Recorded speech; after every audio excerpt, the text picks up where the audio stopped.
Housecreep.com is like a twisted version of Zillow, made for those with a fascination for true crime. It's a crowdsourced database of properties with dark histories. All you need to do is search up your town, and within seconds, you'll find houses in your area where murders have been committed. Not only that, but it'll also tell you other crimes committed in the home.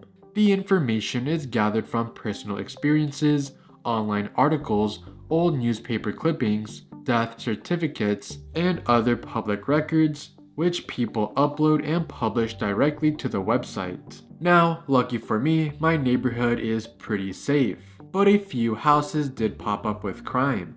I even decided to search up towns near my area, and I did find this serial R-worder who essayed multiple women, which is very disgusting. If you guys do decide to check out this website, comment down below what disturbing things you found.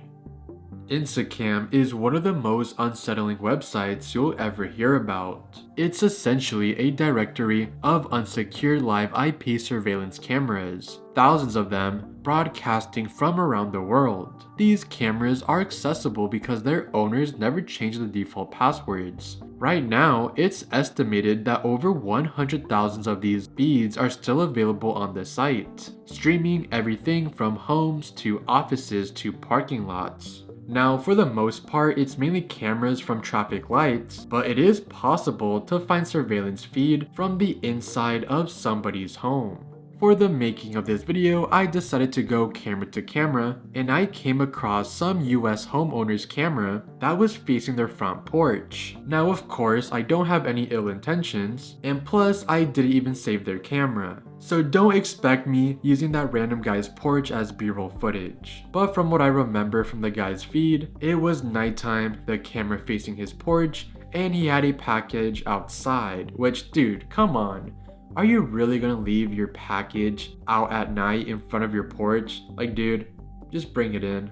Now, I could have possibly found a camera that was inside of someone's apartment, but I don't even know if someone lives there or if it's an actual apartment. It was someplace in Japan, and the camera was facing a small table and sink. The room was incredibly small, and I don't know if anyone lives there, but creepy nonetheless. Not only is this an invasion of privacy, because this website also doxes you.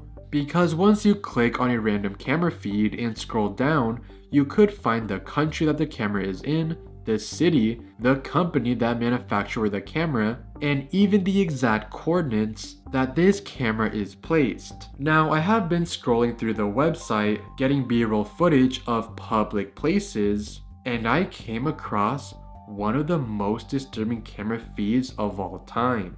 Just kidding, it's actually footage of some type of doggy daycare. And why is bro sitting alone? This isn't just a technical oversight, it's a serious invasion of privacy. Critics have blasted Insecam for turning private spaces into public spectacles, raising major ethical and legal questions. Depending where these cameras are located, the website's operation could even violate laws around cybersecurity and surveillance. Yet it continues to exist in a murky legal gray area, skirting regulations that vary widely from country to country. Now, if you happen to find your home on this website, you can ask them to remove you, since they are legally required to remove you only if you ask them. And because of that, this website is 100% legal. At its core, Insecam is a chilling reminder of how vulnerable our personal spaces can become when basic security measures are ignored. It's not just a website, it's a window into how easily our lives can be exposed without us even knowing. Although this website is very disturbing once you go down the rabbit hole, but there is one wholesome camera. A man in Tokyo, Japan made some type of bird box where a flying squirrel lives in. The man decided to add a camera in the box and live stream it. This is the current live feed, and as you can see, it's empty. Now, in these past days, I have been constantly refreshing the page because I really do want to see the flying squirrel, but sadly I haven't came across him. Tuv, friend of the channel, already made a video talking about this website, and in his video he even mentions the squirrel stream, and he too hasn't seen the squirrel. That being said, Tuv uploaded his video 3 years ago, and till this day the bird box is still empty, so there's a good chance that the flying squirrel is long gone. YYYYYYY.info is one of the internet's strangest and most cryptic mysteries, a website that feels like you're exploring the dark web. The homepage has text on screen welcoming you in, saying, "Welcome to my WW web world." This website has no clear purpose or explanation. Visitors are greeted with unsettling images, bizarre symbols, and text in random, often things that you can't even read. It's like stepping into a digital liminal space, where nothing makes sense and everything feels off. Not only that, but it feels like an internet time capsule, and feels like you're exploring the internet for the first time back in the early 90s. Every time when you refresh the page, new things pop up, and the same things never load up again. You can spend hours refreshing and always see something new. Sometimes you can click on hidden links that are hidden within the random internet clutter, and people have said that it takes you to other random videos. But every time when I find a hidden link, the link never loads in. While on the website, it seems that there's many cryptic codes and messages that seem designed to be deciphered. But that's probably not the case. After all, I have been seeing a lot of memes on that website, and for whatever reason, cartoon nudity pops up, which I don't know why. What makes YYYYYYY.info so disturbing is the complete lack of information about its creator or purpose. Is it an art project, a viral marketing stunt, or something far more sinister? Luckily for you, I got an answer. This is an art project made by Michael G from San Francisco, California. He simply made it for fun and there's nothing sinister behind it. He even made a similar site titled YYYYYYY.link, which turns the website into flashing internet clutter, which is actually a site that no one really talks about. Besides that, it's literally just a random website and there's nothing disturbing behind it. But on the surface level, I do understand why some people may find this website disturbing. Shaye St. John is a fictional character and art project created by Eric Fournier that has captivated and unsettled audiences since her introduction in the late 1990s. Designed as a surreal and grotesque persona, Shaye's story blends elements of horror, absurdity, and dark humor, creating a lasting impression in the realm of internet culture. The character's backstory is as strange as her appearance. Shaye was described as a supermodel whose life took a tragic turn after a train accident left her disfigured and without her arms and legs. Instead of opting for traditional prosthetics, she reportedly reconstructed her body by using mannequin parts, giving her a jarring and unnatural look. To hide her disfigurements, she wore plastic masks and manipulated wooden hands on sticks. These visual elements became Shaye's defining traits, contributing to her unsettling presence. In 2001, Eric Fournier created the website ShayeSt.John.net, which would go on to become an essential part of Shaye St. John's legacy. The site featured art galleries, a shop, and Shaye's live journal. It was known for its unusual, unsettling imagery that reflected the bizarre and dark nature of the character. The website served as a platform for fans to delve deeper into the world of Shaye St. John and explore her story through various media formats. The website remained active for many years, but it would eventually go offline between 2001 and 2023, with its domain expiring.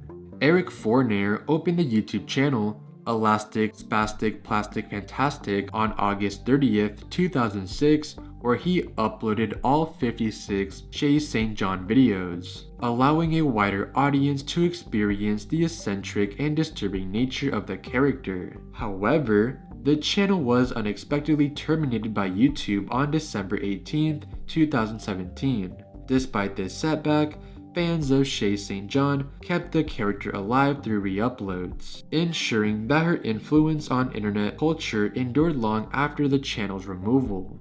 Eric, the creator of Shaye St. John, passed away on February 25th, 2010 at the age of 42 due to internal bleeding caused by years of alcoholism. He left behind a unique and haunting creation. His passing did not diminish the character's significance. In fact, in the years following Eric's death, Shaye St. John remained a topic of interest for internet fans and documentary creators alike.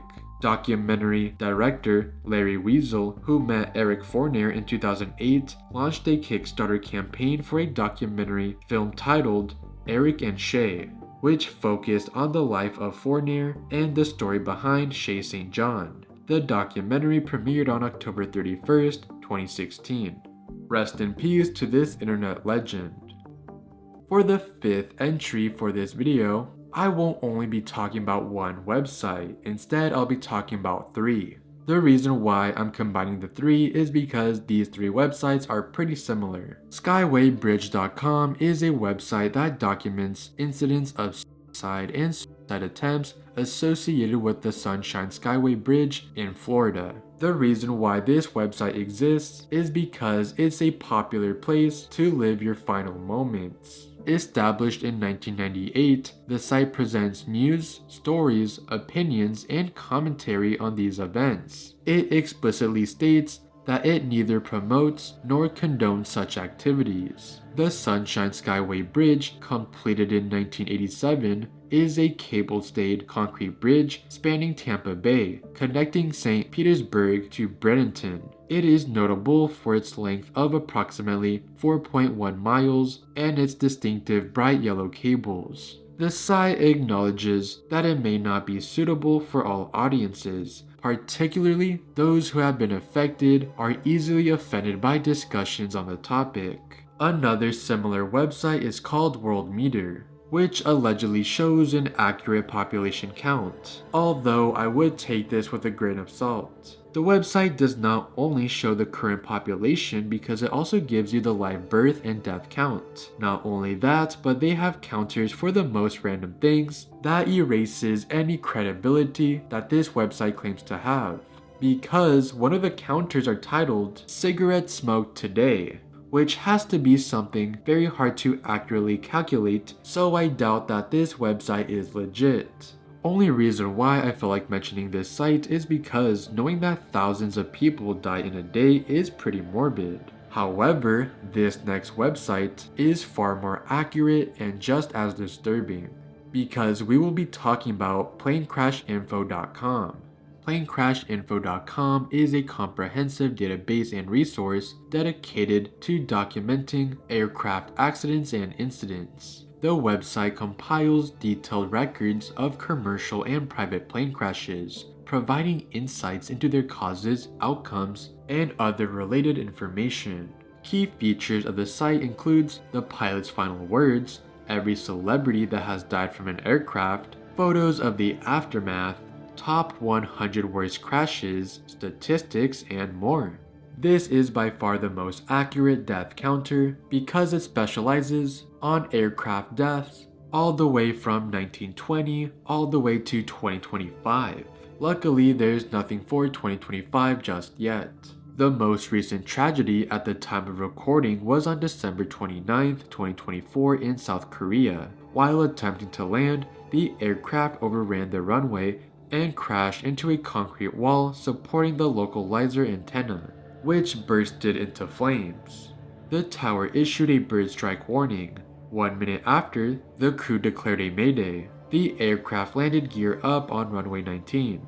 There were 181 people on board, but only 2 flight attendants survived. Now, they of course added photos of the tragedy, but I won't be sharing it with you guys because that would be pretty insensitive. Now, this wouldn't be a disturbing website video if I don't mention gore sites. There's many of them such as Rotten, LiveLeak, best gore, etc. But I don't really have to go too in depth just because all these websites are exactly the same and it's pretty self-explanatory on what they are. But I do want to answer one question, which is the worst one? And that's no other than Kekma. Not only is it a gruesome site, but it's also known as the website that can kill you. This site is often weaponized in online attacks against unsuspecting individuals, Discord servers, and subreddits. Known for its ability to hijack your screen, this site floods users with flashing images, ear-piercing screams, and grotesque visuals, making it nearly impossible to close. Due to the intense flashing lights, the site poses a serious risk, particularly to those with photosensitivity, as it can trigger seizures. While there is no confirmed evidence of the site causing fatalities, the danger it presents is undeniable. The website, originally launched on April 23, 2019 by a user named Obak II, came with a grim reputation.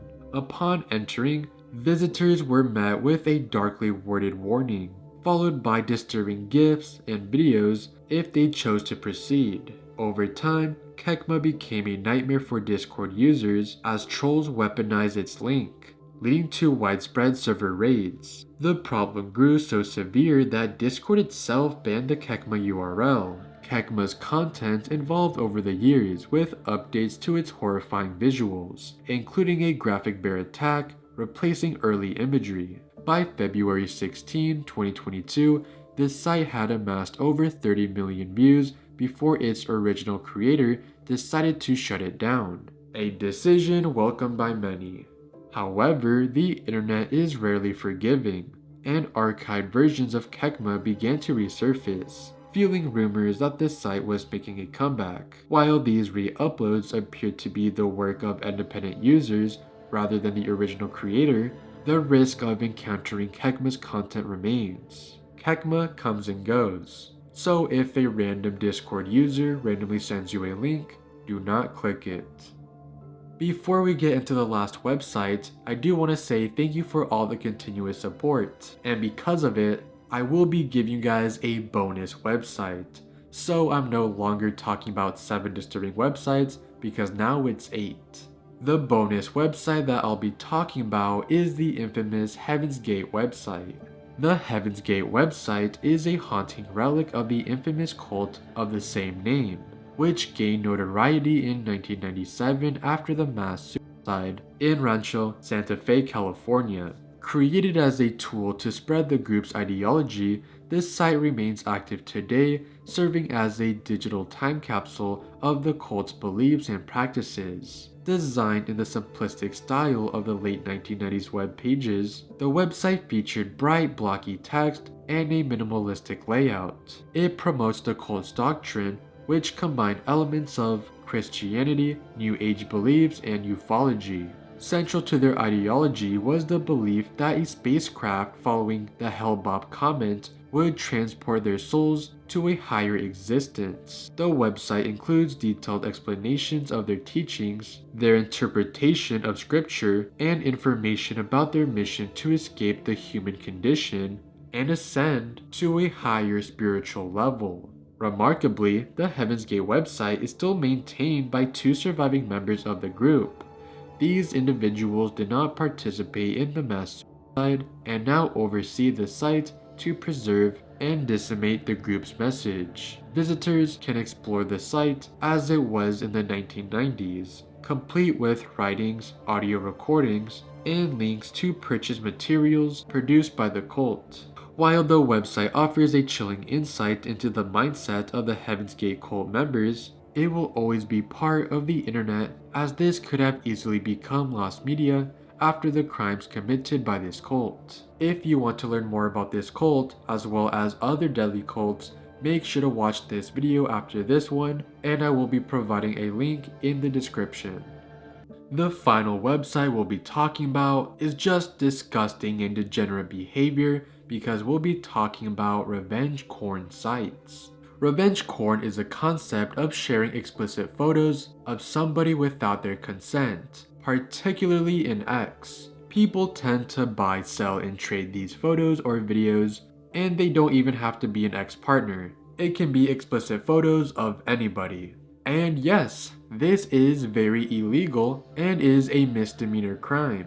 For the most part, these revenge sites come and go, as they are known to be taken down relatively quick. The most popular one was called Pink Meth. I of course do not want to tell you guys the names of these sites because A, that is just wrong, and B, I don't even know any of the sites. The reason why I'll be using Pink Meth as an example is because this website was shut down a long time ago. Pink Meth was a controversial and infamous website known for hosting and sharing revenge porn. Not only can you post explicit photos of someone without their consent, because this website was also used to dox the victims of revenge porn, such as their names, addresses, and social media profiles. This practice made it a hub for harassment and exploitation. Pink Meth was shut down in November 2014 during Operation Onimus, a coordinated international law enforcement effort targeting illegal activities on the dark web. This operation, involving agencies such as Europol, the FBI, and US Immigration and Customs Enforcement, led to the closure of several illicit websites, which includes Pink Meth. Thank God that this website no longer exists, because this website is just flat out wrong. If you guys like this video, you will love this one right here where I talk about 6 most disturbing lost media cases. And if you're new here, why not like and subscribe?